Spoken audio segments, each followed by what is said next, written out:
Hi! Magandang umaga sa inyo mga kasawi. Kamusta na po kayong lahat? Naway nasa mabuti kayong kalagayan na. Ano ang tatlong rason na bakit nawawala ng spark ang mag-asawa after mag-cheat ng partner mo? Una mga kasawi ay puro duda. Alam nyo ba kapag once na nag-cheat ang mga partner ninyo, ito yung pinakamasakit kapag binigyan nyo ng chance ang inyong mga kapareha. Alam nyo, puro ka na lang hinala. Kasi ang ending, wala ka nang nagiging tiwala kapag pumunta si Mr. or si Mrs. sa ibang ibayo o lugar. Kapag once sa ito ay nagpapaalam, ay parang lang puro ka duda, dakdak ka ng dakdak. Saan ka pumunta? Sinong kasama mo? Anong ginagawa mo dyan? Bakit ka pumupunta?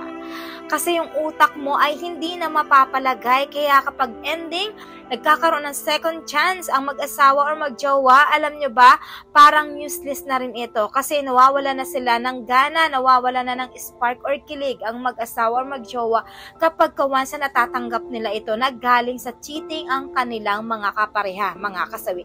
Ayan yung ating una na rason. Ang pangalawa mga kasawi ay puro away.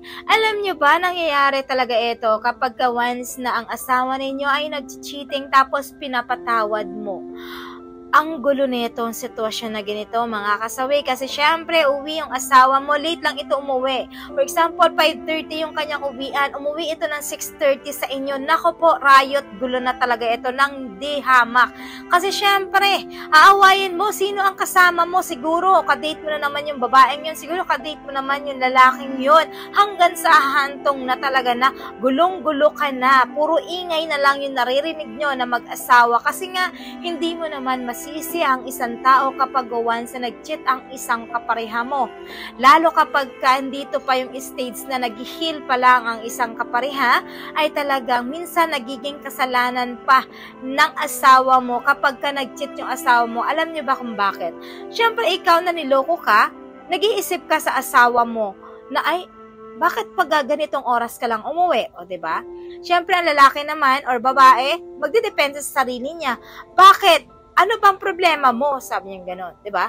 Ganon yung mga linyahan nila, parang nagkakagulo, sobrang away na, hindi na nagiging maganda ang kanilang relasyon dahil sa ganitong sitwasyon, mga kasawi. Ayan yung ating pangalawa, mga kasawi. Pangatlo mga kasawi is kawalan ng tiwala. Ito yung pinaka-importante sa mag-asawa. Kapag ka ito ay nag-aaway, kapag ka ito ay nagloko ang kanilang kapareha, wala ka nagiging tiwala. Lahat na lang talaga, lahat na ng kilos, galaw ng asawa mo ay pinagdududahan mo. Kahit sa simbahan pa pumunta yan, feeling mo ay may kinakatagpo siya doon. Kahit pa pumunta ng palengke yan, feeling mo ay may kinakasama na siya. Feeling mo may pinagkikitaan na siya, 'di ba? Kasi nga dahil wala ka ng tiwala. Ang ending, wala na. Away na lang talaga kayo ng away araw-araw. Wala nang katahimikan sa inyong bahay kasi dahil sa kawalan ng tiwala. Kaya nawawala ng spark ang mag-asawa kapag kaganito sa second chance. Ayan yung ating pangatlo. At syempre hindi mawawala yung aking advice sa topic na ito mga kasawi. Lagi yung tatandaan sa mga kababaihan at kalalakihan. Napakasakit kapag once na nagluloko yung ating mga asawa or mga jowa. Alam nyo ba, lalo na ikaw yung niloloko, parang ikaw pa yung may kasalanan. Siyempre, tatanungin mo yung asawa mo, saan ka pumunta. Tapos yung asawa mo naman magagalit sa'yo kapag once na eto ay sinagot ka. 'Di ba? Kung tutuusin, masakit sa mga kapartner na niloloko tayo ng ating mga kapareha. Pero ang ending, parang tayo pa ang nagiging mali sa paningin nila.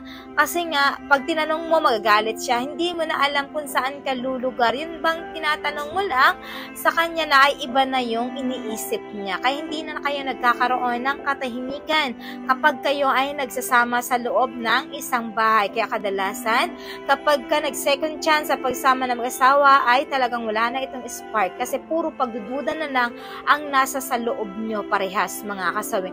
Kaya lagi niyong tatandaan sa mga mag-asawa na talagang nakakaranas ng ganito na second chance. Mas maganda kapag once na pinatawag din nyo ang inyong mga asawa sa kanilang pag-cheat, ay tanggapin ninyo ng bukal sa loob. Hindi yung tinanggap nyo lang dahil hindi nyo kaya na mawala sa inyo ang inyong mga asawa or mga jowa, para hindi lang siya mapunta doon sa kanilang mga kinalolokohan.